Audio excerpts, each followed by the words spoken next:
진짜 우리 하나님께서요, 오늘 하나님의 택한 백성들에게 오늘 축복된 말씀으로 여러분을 권면하시고 또 그 말씀을 붙잡을 때에 복된 말씀이 현실적으로 열매를 맺어서 복을 누리게 되는 복된 삶이 될 줄로 믿습니다. 하나님께서 세상을 이처럼 사랑하사 독생자를 주셨다 그랬습니다. 그래서 우리가 하나님 안에서 진짜 축복이 무엇이고 진짜 하나님이 원하시는 복이 무엇인가를 우리는 알고 있습니다. 근데 중요한 거는 그 복을 누릴 수 있는 방법을 주신 것이 있어요. 오늘 그것을 말씀드리려고 합니다. 하나님께서는 복을 주시기를 원하시는데 그 복을 내가 누리기 위해서 너희들이 어떻게 해야 되느냐라는 도구를 여러분들에게 주신 것이 있다고요. 그게 뭘까요?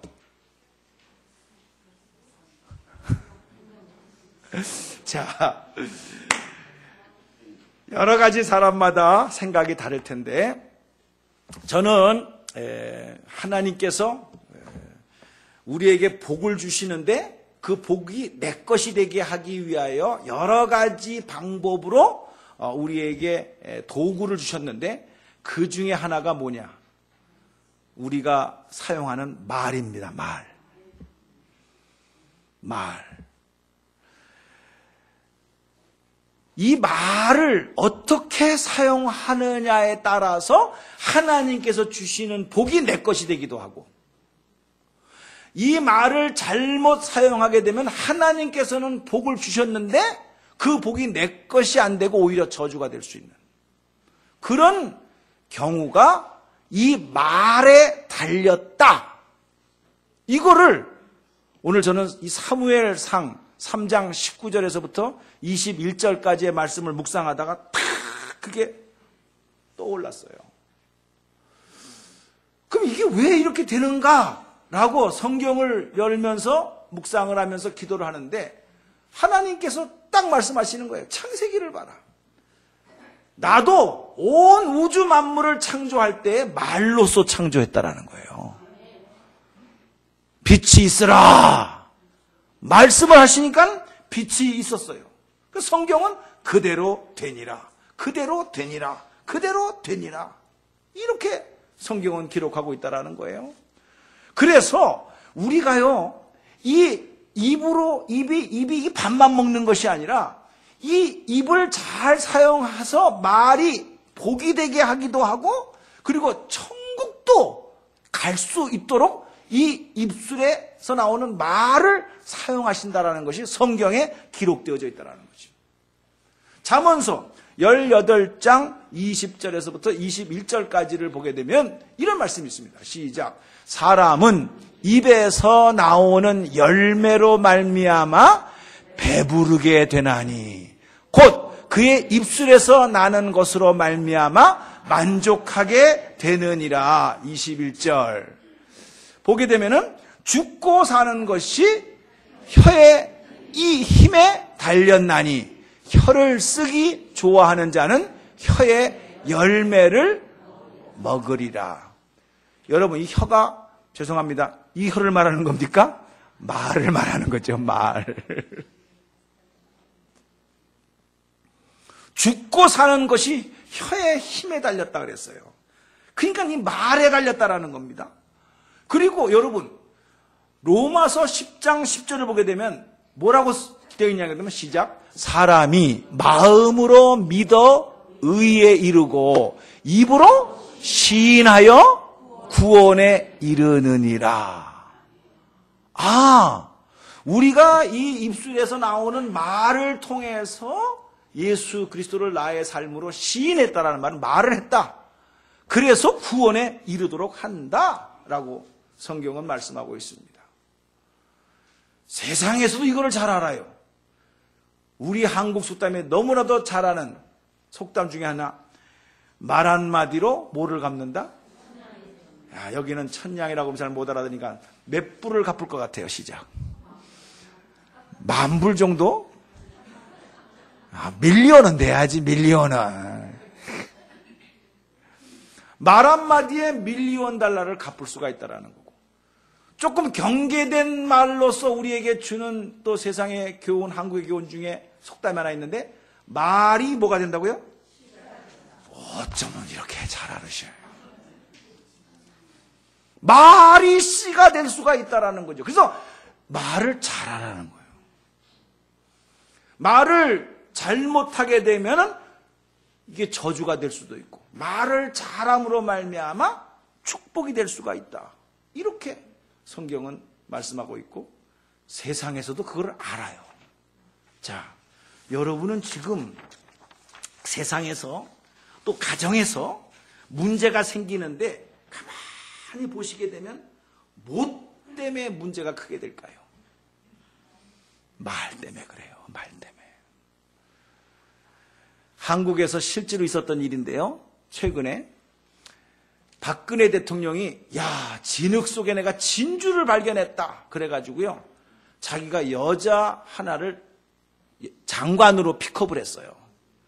근데 이분이 장관으로 발탁이 돼가지고 장관의 일을 수행하는 과정에서 파이어를 당했어요. 1년도 못 돼서. 그 사람이 큰 부정을 했기 때문에 그런 거 아니에요. 말 실수를 해가지고. 그래서 그냥 킥아웃 됐어요. 그만큼 이 말이 이 세상에서도 중요한 역할을 담당하는구나 라고 우리는 깨달을 수 있어요. 자, 그러면 하나님의 말씀은 어떻게 되어져 있는가 라고 하는 것을 우리는 살펴보기를 원해요. 하나님께서는 이 말씀을 통해서, 이 말을 통해서 어떻게 우리에게 축복해 주시기를 원하시는가. 이제 사무엘상을 펼치게 되면 여러분들이 그동안에 읽으셔서 아시겠습니다만은 엘리 제사장이라고 하는 타락되고 불충한 제사장이 서서히 멸망을 합니다.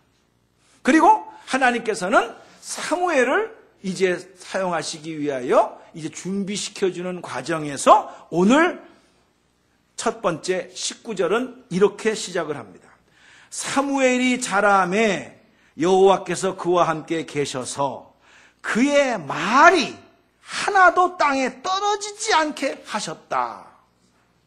이렇게 사무엘을 축복해 주시는 하나님은 무슨 물질을 갖다가 엄청나게 줬다, 뭐 능력을 대단하게 줘서 안수를 해주면 뭐 병든 자가 낫게 했다, 이게 아니라 사무엘 입에서 나오는 말 하나하나가 땅에 떨어지지 않냐고 다 응답되게 했다.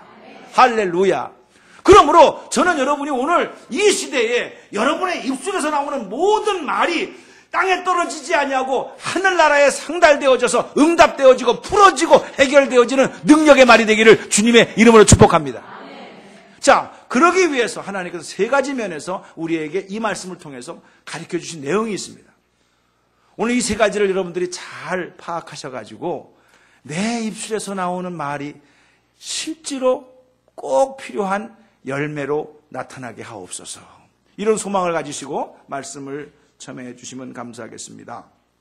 첫 번째, 저기 3장 19절에 나오는 말씀처럼 사무엘 입에서 나오는 말이, 그 말이 뭐 능력이 있어서 땅에 떨어지지 않는다, 그 말이 아닙니다. 그 보게 되면 사무엘이 자라매 여호와께서 그와 함께 계셔서, 이겁니다. 조건이 그겁니다. 주여, 나의 입술에 나오는 모든 말이 하나님이 함께해 주시옵소서. 하나님이 함께해 주시옵소서. 이래야 이 말에 열매를 맺을 수 있다라고 성경은 가르치고 있습니다.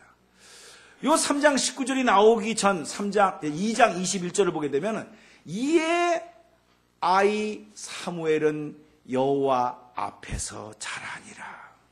여호와 앞에서 자라니라.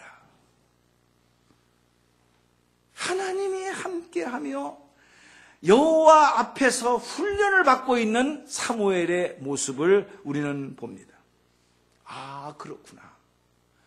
우리가 저 교육관에 어린아이들이 영어로 공부를 하고 여러분들이 어린아이들에게 말씀을 가리키는 이유는 뭡니까? 똑똑하라고, 이 세상에서 출세하라고. 그것도 이유가 되겠습니다마는 하나님의 말씀이 어린아이 때부터 들어가야 이 세상의 각가지 이론과 각가지 유행에서도 무엇이 옳은 것이고 무엇이 그른 것인지를 분별할 수 있는 영이 어릴 때부터 만들어질 줄로 믿습니다. 그래서 사무엘은 어렸을 때부터 여호와의 앞에서 말씀으로 훈련을 잘 받아서 자라난 모습을 봅니다. 하나님께서요, 쓰시는 인물들을 보게 되게 되면 말씀이 없이, 하나님께서 가르쳐 주시는 말이 없이 그냥 저절로 쓰신 분은 하나도 없어요. 뭐 모세도 그렇습니다만은 딱 구절을 말한다면 에레미야는 아주 구체적으로 이렇게 말했습니다. 나라가 망해갈 때에 눈물의 선지자 에레미야는요, 1장 9절에 하나님께서 그 에레미야의 심정을 보시고 이렇게 말씀하십니다. 시작. 여호와께서 그의 손을 밀어 내 입에 대시며 여호와께서 내게 이르시되 보라 내가 내 말을 내 입에 두었노라 했어요. 하나님이 말씀하시고자 하는 말을 에레미야야 내가 너에게 두었다. 그러니까 너는 이 말을 듣든지 아니 듣든지 전하라 라고 하는 사명으로 에레미야는 나라가 망해져가는 과정 속에서 하나님의 사명을 맡고 있습니다.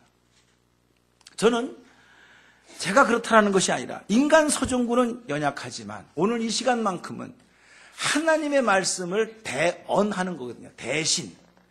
그러므로 여러분들이 서정구의 말이 아니라 데살로니카에 있는 교인들처럼 하나님의 말씀으로 받아서 오늘 에레미야에게 하나님이 말씀을 주신 것처럼 부족한 종에게 하나님의 말씀을 주셔서 이 선포되는 말씀이 여러분에게 양약이 되고 능력이 되고 치료가 되기를 주님의 이름으로 축복합니다.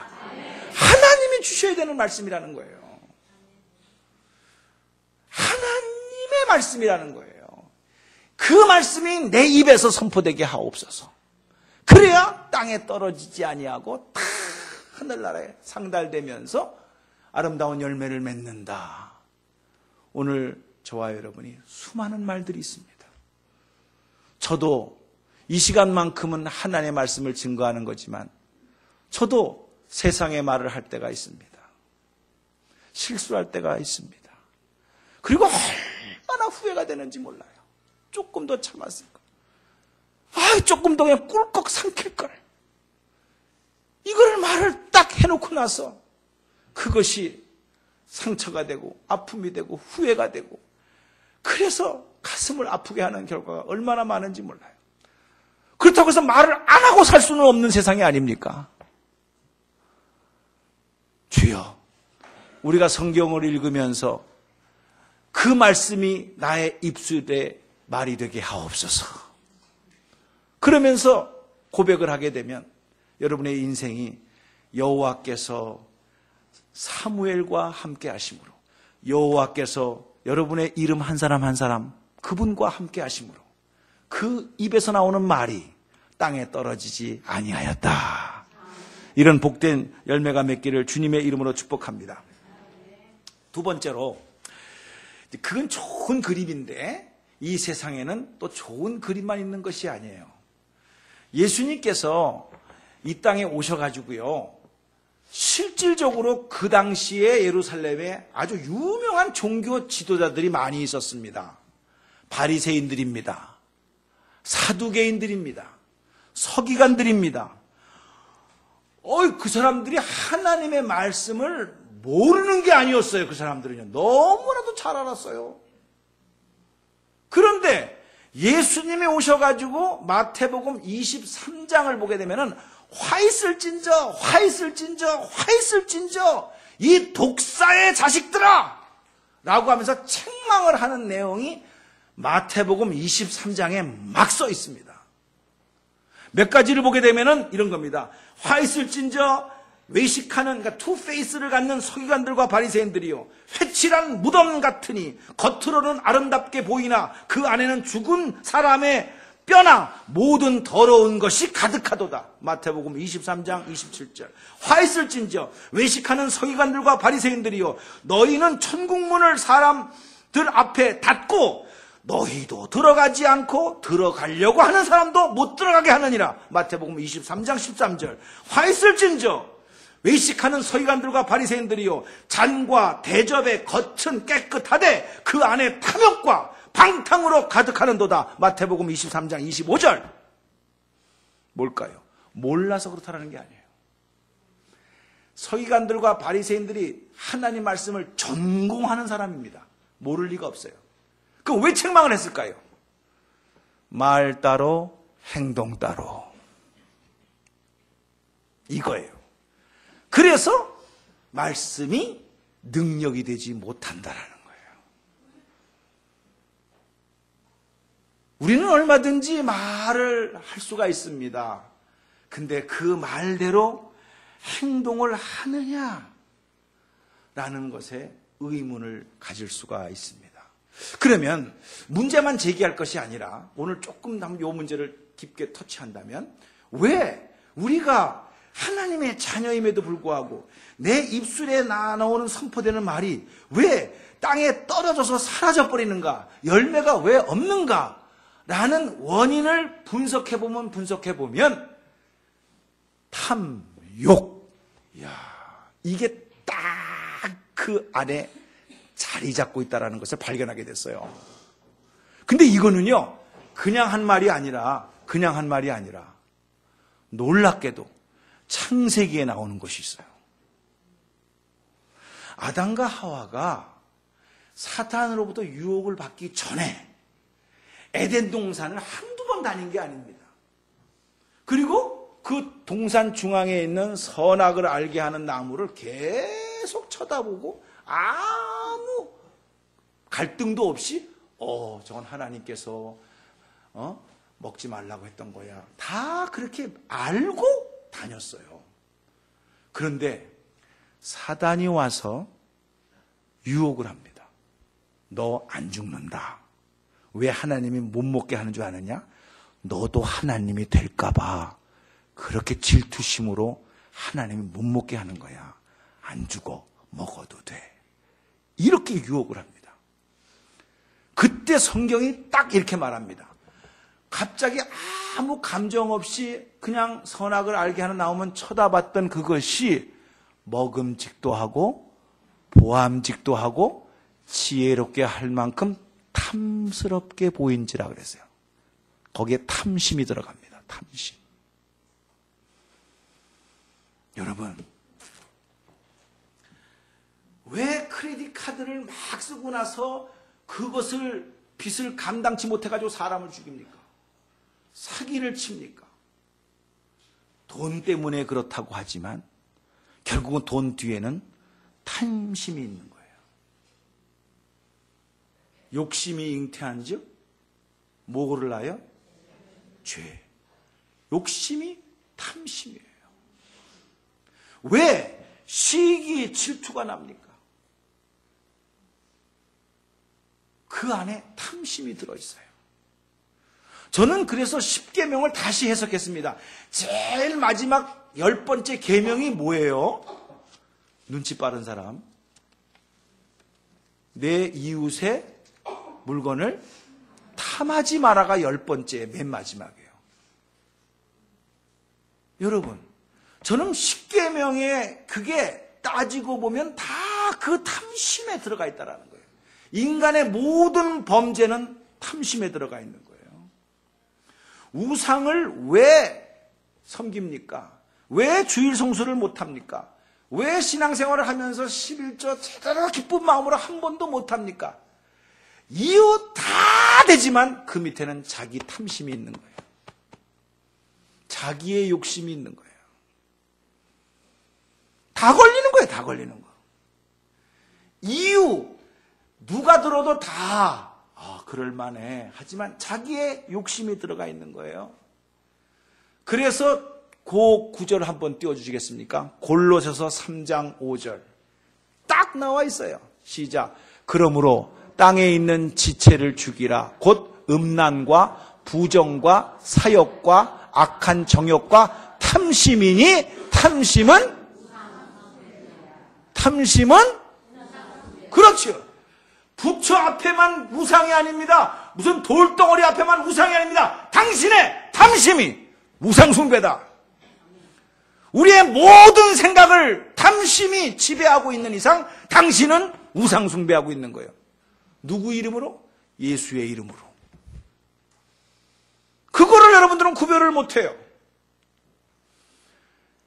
이거는요, 조금 전에 말했다시피 창세기 3장에서 마귀가 유혹할 때 벌써 탐심을 집어넣었어요.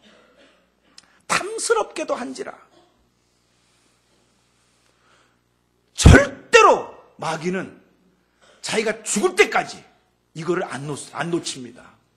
우리에게 끊임없이 이 탐하겠다고 하는, 더 가져야 되겠다고 하는, 남보다 더 누려야 되겠다고 하는 이 자족의 비결을 배우는 것이 아니라 더 많이, 더 누리겠다라고 하는 정치, 경제, 문화 답니다. 기독교 안에도 주님의 이름으로 더 가져야 되겠다. 탐심입니다. 딱 말합니다. 탐심이 우상 숭배다라는 거죠. 근데 왜 하나님께서는 사무엘을 그렇게 쓰셨는가? 딱 그거를 발견한 거 아니에요. 하나님이요, 그냥 사무엘을 쓰신 게 아니더라고. 보니까 세월 앞에는 장사가 없다고 사무엘도 나이가 들어서요 고별 설교를 했어요. 그게 나와요. 거기에 자기의 인생의 뒤안길을 쫙 기억하면서 백성들에게 내가 너희들에게 선지자로 있었을 때, 제사장으로 있었을 때 내가 행동한 거를 봐라. 할 말 있으면 컴플레인 좀 해봐라 하면서 한 것이 사무엘상 12장 3절과 4절입니다. 잘 읽어보세요. 3절 시작. 내가 여기 있나니 여호와 앞과 그의 기름 부음을 받은 자 앞에서 내게 대하여 증언하라. 내가 누구의 소를 빼앗았더냐? 누구의 나귀를 빼앗았더냐? 누구를 속였느냐? 누구를 압제하였느냐? 내 눈을 흐리게 하는 뇌물을 손에서 받았느냐? 그리하였으면 내가 그것을 너희에게 갚으리라. 이게 혼자 한 말이 아닙니다. 수많은 사람들에게 나로 인하여 피해본 사람이 있으면 말해봐. 이거예요. 그러니까 백성들이 화답합니다. 3절 했죠? 4절입니다. 시작. 그들이 이르되 당신이 우리를 속이지 아니하였고 압제하지 아니하였고 누구의 손에서든지 아무것도 빼앗은 것이 없나이다 하니라. 아멘. 그거예요, 그거.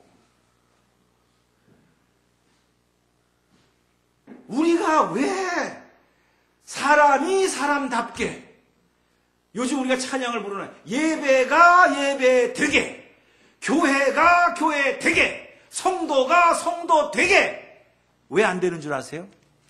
탐심이에요. 욕심이에요. 하나님이 사무엘을 쓰시는 이유가 그거예요. 여러분, 욕심과 비전은 다릅니다. 비전은 하나님의 뜻을 이루기 위해서 꿈을 꾸시는 거지만 욕심은 중심이 자기예요. 그래서 그럼 그런 야망도 없으라는 말입니까? 이런 말하는 게 아니죠. 혹시 오해할까 봐 제가 말씀을 드립니다. 오늘 우리가 교회가 교회되지 못하고 사회로부터 비난을 받는 이유 중에 하나는 저 사람들은 죽어서 천국 간다고 그러고 살면서도 악착같이 주님의 이름으로 챙긴다라는 거예요. 양보가 없다라는 거예요. 그러니 모범이 되겠습니까? 사무엘은 저런 고백을 했어요. 아, 그렇구나. 말과 행실이, 할렐루야.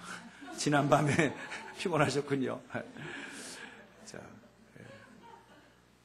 하품은 아시죠? 산소가 부족할 때 하품을 통해서 산소를 공급해주는 자연적인 현상이라고 합니다. 다 같이 우리 하품 한번 합시다. 산소를 공급받읍시다.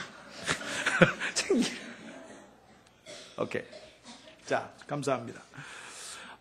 그래서요, 이제 우리가 사무엘을 통해서, 하나님이 함께 하셨다. 그리고 사무엘은 말과 행실이 같았구나. 그래서 그게 땅에 떨어지지 아니하고 그것이 축복의 말씀이 되어졌구나. 라는 것을 이제 두 가지는 깨달았습니다. 마지막 세 번째를 가서는 어떻게 하나님께서 이 사무엘을 사용하셨냐게 되면, 조금 전에 제가 말씀드린 건데, 사무엘에게 주신 꿈이 있었습니다. 그걸 비전이라고 말합니다. 야망이 아닙니다. 그걸 우리식으로 말하면 사명감이라고 말을 합니다. 내가 어떻게 이스라엘 백성을 애굽에서 종되었고 노예되었고 수백 년 동안 고생한 백성들을 끄집어내서 적과 꿀이로는 가나안 땅에 들어가게 하고 그 땅에 정착하게 되어져서 하나님의 영광을 위해서 살아야 될 너희들이 어쩌다가 이렇게 됐냐는 거예요. 어쩌다가. 이게 지금 사무엘이 자라났을 때의 그 상황이었거든요. 너무나 나라가 질서도 없고 중심도 없고 그냥 자기 멋대로 자기 생각에 좋은 대로 행하였더라. 이게 사사시대였거든요. 그러니까 하나님께서는 이대로 둬서는 안 되겠다는 거예요. 그 당시에 있었던 엘리 제사장도 이게 뭐 충성스럽게 일한 것도 아니고 그냥 자기 기분대로 하니 어떻게 되겠어요?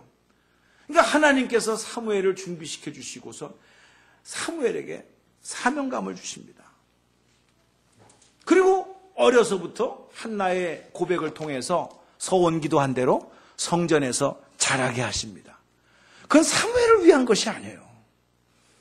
내 백성, 내 나라, 하나님의 나라를 위해서, 오늘날로 말하면 이 교회를 위하여 하나님께서는 준비시켜 주십니다. 그리고 한 사람의 투철한 사명감을 가지고 그 시대에 하나님의 말씀을 선포하는 사람으로 하나님께서 세우십니다. 여러분, 이거 보면은 기억나는 거 있죠? 여러분이 잘 아시는 조셉. 요셉입니다. 그의 인생은 그렇게 순탄하지 않았지만은 하나님이 함께 하심으로 하나님께서 꿈을 주셨기 때문에 그 꿈은 반드시 이루어질 것이다 라는 그 사명감, 그 꿈, 비전이 있었기 때문에 감옥에 들어갔어도 오해를 당했어도 팔려갔어도 굴하지 아니하고 낙담하지 아니하고 갈 수 있었던 것은 요셉의 의지가 아닙니다. 하나님께 주신 꿈입니다. 저는 이것을 연구하다가 우리 지금 유엔 사무총장으로 계신 분이 누구예요? 반기문 씨죠. 저분이 무슨 유명한 서울에 있는 고등학교 때, 중학교 때부터 자라난 게 아닙니다. 시골 고등학교 다녔습니다. 근데 그때에 영어를 잘했다고 그래요. 학교에서. 그때 김성택이라고 하는 영어 선생님이 계셨어요. 그 시골 학교에. 그래서 반기문이 학생 보고, 반기문아, 너는 참 영어를 잘하는구나. 그래, 그 당시에 우리나라에 소득도 없었고 굉장히 가난할 때 아닙니까? 그러니까 너는 영어를 잘해서 외교관이 돼가지고 우리나라를 좀 세계 만방에 알려라. 너무 우리나라가 못 산다. 이 꿈을 줬다라는 거예요. 김성택이라고 하는 사람이. 여러분, 영어를 잘했기 때문에 외교관이 된 것이 아니라 꿈이 있었기 때문에 된 거란 말이에요. 아무리 영어를 잘해도 중학교 학생이, 고등학교 학생이 영어를 그렇게 잘해요. 그 당시로 본다면. 근데 그 꿈이, 그 비전이 끊임없이 반기문에게 영어 공부를 할 수 있는 관심을 갖게 되고 기회에 있을 때마다 공부를 하고, 그래서 학교 다닐 때 케네디 대통령을 만나지 않았습니까? 미국까지 가게 되고. 그러면서 점점 커서 지금 유엔 사무총장이 지금이 된 거지요. 결국은 저 사람이 저 사람 되게 한 것은 그 김성택이라고 하는 영어 선생님이 반기문에게 꿈을 주신 거예요. 오늘 살아계신 하나님이 저와 여러분에게 말씀으로 꿈을 주십니다. 여러분은 꿈이 뭡니까?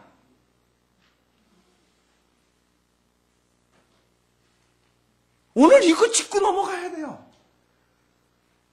이게 있어야 우리의 미래가 펼쳐지는 것이거든요.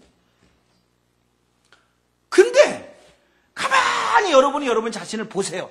내가 지금 꿈이 있어서, 그러니까 이 꿈은 하나님의 꿈입니다. 하나님의 꿈을 가지고 살아가는 것인지, 아니면 그냥 이렇게 살다가 그냥 가는 것인지, 뭐 그냥.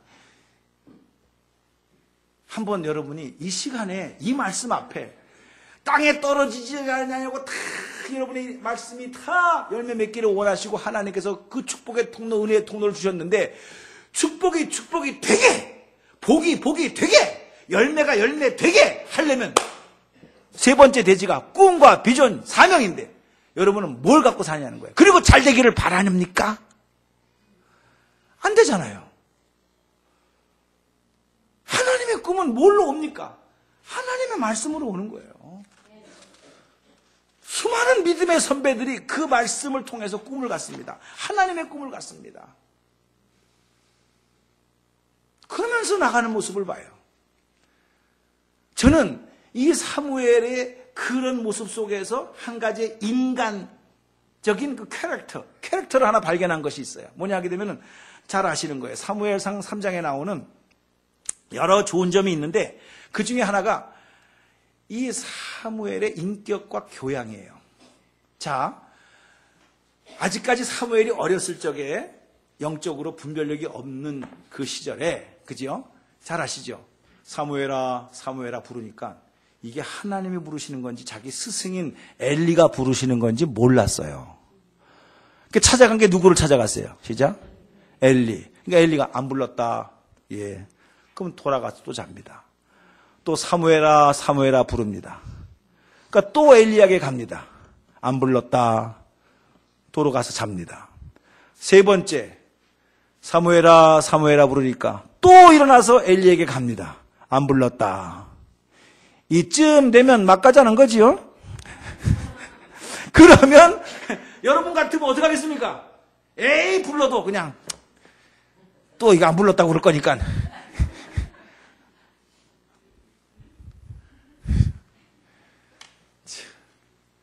현실적으로 한번 제가 상상을 해봤는데 우리 교인 중에서 불렀습니까? 안 불렀다. 안 불렀다. 여러분의 반응은 어떨까요? 근데 거기에 사무엘이 불평했다라는 말이 없어요. 또 중요한 것은 이 엘리 제사장의 아들 홈리와 비느하스가 아주 훌륭한 사람입니까? 막 가는 사람입니까? 시작. 막 가는 사람이지요. 그러면 사무엘은 같은 울타리에서 자랐는데 그거를 봤을까요? 안 봤을까요? 봤어. 근데도 사무엘은 물들질 않았어요. 이겁니다. 여러분이 너무 환경이 좋다, 나쁘다 이것만 말하지 마세요. 사무엘을 가르쳤던 엘리 제사장이 영적으로 아주 특수한 사람도 아닙니다. 자기 앞가름도 못하는 사람입니다. 근데도 그 스승 밑에서 그런 제자가 나왔어요. 그거는 사무엘이 자라면서 본대로 판단한 것이 아니라 분별했어요. 아, 저렇게 하면 안 되는구나. 저건 하나님이 기뻐하시는 것이 아니지. 나라도 저렇게 하지 말아야지. 라고 자기를 다스렸어요. 이런 훈련을 했다라는 거예요, 여러분. 잊지 마세요. 여러분, 하나님 무조건 그냥 해주셔서 될 것 같습니까? 아닙니다. 저는 이 말씀을 가만히 묵상해 보게 되니까 이 사무엘의 인격이 여기서 보여지고요. 그리고 하나님께서 주신 꿈을 붙잡고 굴하지 아니하고 낙담하지 아니하고 말과 행동이 같이 갔어요. 훗날 고별 설교에서 보여드린 바와 같이 내가 너희들에게 해 되게 한 거 있으면 말해라. 내가 다 갚아줄게. 죽기 전에. 그럴 리가 없었습니다. 그런 일 한 적도 한 번도 없습니다. 백성들이 말하는 거 보세요. 아, 그는 말과 행동이 신실했구나. 그리고 그런 사람을 하나님께서 함께 하셔가지고 땅에 떨어지지 아니하고 말씀마다 열매를 맺게 되어져서 여기 딱 보게 되면 그대로 나옵니다. 온 이스라엘 백성이 사무엘의 통해서 하나님께서 선지자로 세웠구나. 여기 보십시다. 20절, 3장 20절 다시 한번 비춰주시겠습니까? 보게 되면 백성들이 다 인정을 했어요. 하나님이 인정을 해주시고 그대로 하니까 20절 시작. 단에서부터 부엘세바까지. 이거 이해가 안 되면은요, 저 한경도서부터 저 제주도까지 그렇게 하면 됩니다. 온 대한민국에 있는 사람들이 사무엘은 여호와의 선지자로 세우심을 입은 줄을 알았더라. 이렇게 인정을 받게 됩니다. 할렐루야. 사랑하는 성도님들, 우리가 연약하고 부족하다 할지라도 하나님이 인정해 주시고 하나님이 함께 하시면 능치 못함이 없음을 믿으시기 바랍니다. 우리의 말과 행동이 부족하지만 할 수 있는 것 안에서 하고, 그리고 또 하나님의 꿈을 가지고 나아가게 되면 하나님께서 약속의 말씀대로 내 입술에서 나가는 모든 말이 땅에 떨어지지 아니하고 다 열매를 맺게 하신다고 하는 이 축복된 말씀을 누리는 저와 여러분이 되기를 주님의 이름으로 축복합니다. 축복합니다. 기도하겠습니다. 자비로우신 하나님,